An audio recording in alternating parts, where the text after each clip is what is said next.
Before Christ, I had this perception that if you're godly, you can't say anything, you have to keep your mouth shut. Of course, that's how I grew up too. Like, you just sit there and be cute and or pretty and don't even do nothing, just get out the way and just sit there and be a fly on the wall, just whatever, right? However, be a fly on the wall that explores and goes bzzz everywhere, right?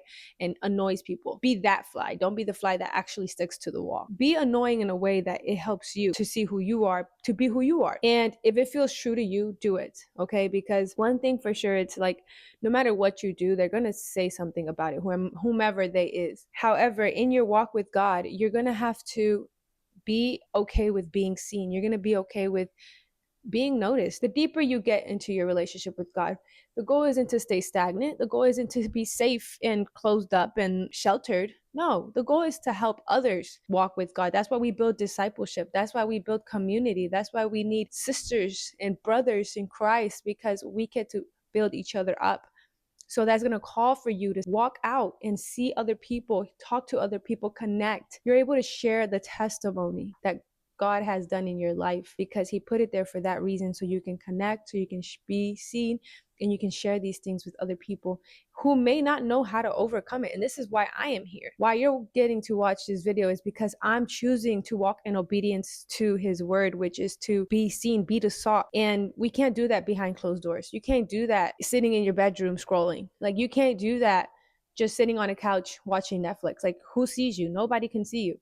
And I know it feels safe. Trust me, I know it feels safe. From a formal couch potato herself, I get it. It's a safe place. You don't have to talk about your troubles and your struggles and the things that hurt you or the things that one time scared you or your fears. However, you're just going to deteriorate. You're going to rot. And I don't know about you, but I fear more rotting than I do the fear of being seen at this point. When I used to think of, what is my 85-year-old self gonna do when she reflects on what I was choosing to do at 24, what I was choosing to do at 26, what I was choosing to do at 43? What is my 85-year-old self gonna ask or say about her? And only you can answer that. And when you begin to walk in this Christ-like mentality, this Christ-like character, you're going to intimidate the systems of insecure people. Why? Because they're not able to walk in their Christ-like mentality. They're not able to walk in their whole being.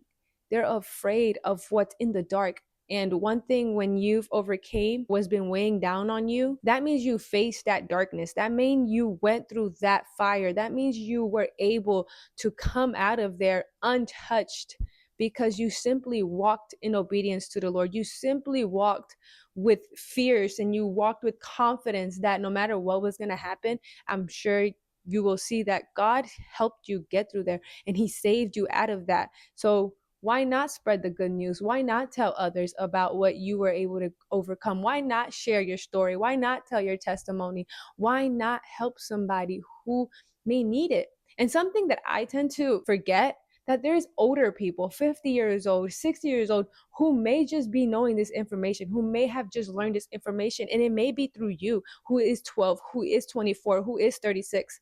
Because no matter what, there is no age. Just because the age is man-made. Those are just milestones that you can go through. However, we're not all programmed the same. We are all connected as one, but there's 8 billion worlds. Everybody's mind is filled differently, is built differently, their system is ran differently.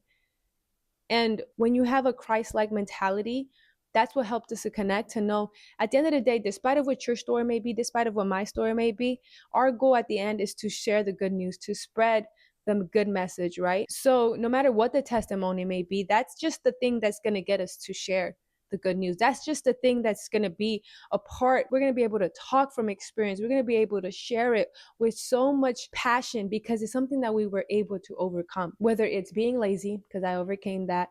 Whether it's being betrayed, because I overcame that. Whether it's being abused, because I overcame that. Like, whatever your story may be, those are the things that God put in your life so that you can overcome. And then you tell other people about the good news and how he helped you overcome it. People who have not faced the darkness, people who have not seen who have not walked out in light, are only going to be intimidated by the light, because they don't know what it's like. They just know what it's like to be in darkness. They just know what it's like to be a couch potato. They just know what it's like to be deteriorating. That's all they know.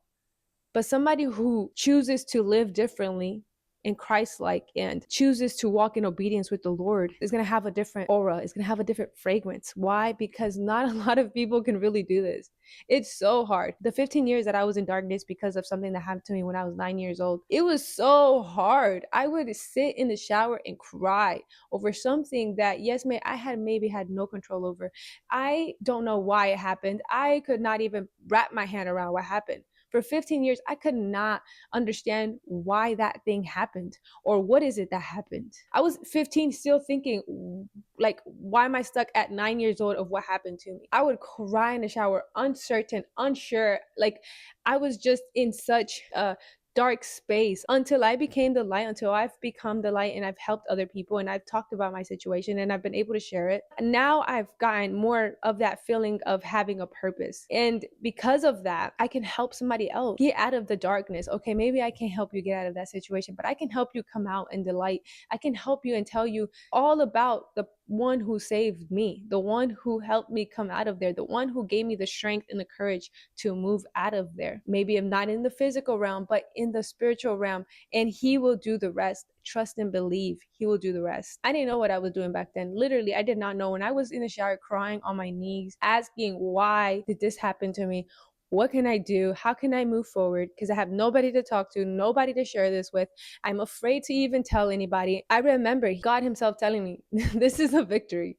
Like, I know what you're going through. I'm so sorry that happened to you. However, this is a victory. This is for me. This is going to help me in the end. And because all I ever wanted was to long for a relationship with him, all I ever wanted him was to be in my presence. It helped me to stay grounded in those moments that I had no idea what was going to happen or come out of it. When we evaluate what we've gone through, because it took me, like I said, time before I could even grasp what happened to me or even consider it great. Like, I for a long time did not understand what was I going through. However, through that journey and coming out of there, I was able to find my voice. I was able to have a story to tell others. I was able to connect with more people. What I wanted, what happened to me when I was 9 years old happened? Absolutely not. My 9-year-old self did not deserve that. And she still doesn't, no matter what she's done. Even if she was probably a liar at one point, she was probably a thief at one point. Like, she didn't deserve that. However, in the end, I give her grace and I give her praise because she was able to still be whole and complete by walking with God and seeing the light. I would not be here today if it wasn't for her strength. I would not be here today if it wasn't for the strength that she relied on from God. I love and appreciate her so much for being able to achieve what she's achieved and accomplish despite of the things that were against her. And I don't mean to be, oh my goodness, I did not mean to cry. When you fear being seen, when you fear others' opinions, when you fear others' thoughts about you,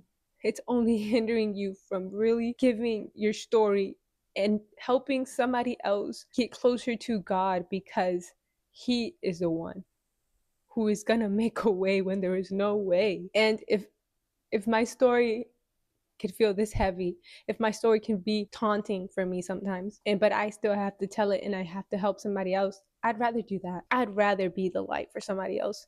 I'd rather be salt for somebody else. I'd rather walk in boldness, in confidence of what I do not know, so that somebody else who may not know where to go and turn to, instead of what the world tells them to turn to the things that's only going to help them to deteriorate, which is the processed foods, alcohol, drugs, all of the things that are so instant. But the long lasting love that I receive from God is so much peaceful.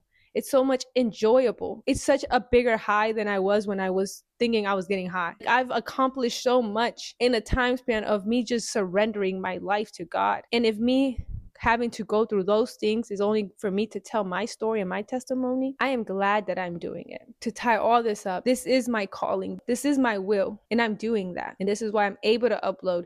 This is why I'm able to post my content. This is why I'm able to create books. This is why I'm able to make music, because I know who I'm doing it for. I know for what reason I'm doing it for. I know why I'm doing this. I know whose I am and who I am for me to do this. Nobody else's opinion is going to matter. Nobody else's thought is going to matter. When we have to come and face the Lord or Jesus and he asks us, do you deserve to be here? Absolutely, I don't deserve to be there. But guess what? He's going to see my heart. And he's going to know that at the end of the day, I did all I could to help somebody else see the light. I was a light in somebody else's life because I didn't dim my light because somebody else told me what I should and shouldn't do. And so the point of this message is that God doesn't heal you to keep you quiet. Like I said, be the fly on the wall. Annoy people, I don't care, but do it in a way that is comfortable and authentic to you, not what somebody else tells you how to be. Learn to spread your wings. Learn to be yourself. Learn to be authentic and true to yourself by tuning into the word. The word of God is the will of God. So if you turn to the truth, if you read the truth, you face the truth, you walk in truth, what outcome do you think you will receive? One that is greater than you could even think or fathom to imagine. Why? Because he is greater than we can even grasp a glimpse to think of. And so if you're just walking this, if you don't even know where to begin, if you don't even know how to start having a relationship with God, I am going to have a book released soon to help you go through those moments. It took me 5 years to even understand how to have a relationship with God. I want to shorten that time for you so that you can get there quicker, so that you can get to your calling quicker, so you can overcome these obstacles quicker. If this video helped you wake up in any way, please don't be hesitant to share with somebody else who may need to hear it. I love you guys. I will see you guys in the next video.